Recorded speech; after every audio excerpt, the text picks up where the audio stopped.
Tonight on The Right Show on Record. Ang daming mga perspective sa history ng Pilipinas na polluted, slanted by the colonial masters natin.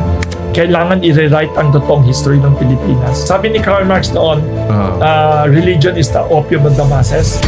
Ako, believe ko Social media. social media is the new opium of the masses. Everywhere you go, tayo lahat biktima din yan. Do you think it is it's merely a political issue or a cultural issue? I think it's a cultural and systemic issue. Bakit ko sinabi systemic?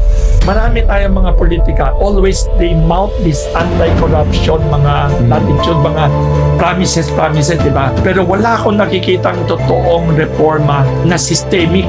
We have many bright, talented, but selfish politicians. Many of the most brilliant politicians in Asia are our leaders, pero hindi sila totoong nationalistic. Ang nakakatawa sa Pilipinas, paulit-ulit yung mga pangalan. Paulit-ulit din ng mga kapalpakan sa politika. Alam mo bakit, JB, ang theory ko? Because we don't study history in the Philippines seriously. Hindi natin chronicle, hindi natin ina-acknowledge yung kapalpakan. Welcome to The Right Show on Record, Mr. Wilson Lee Flores.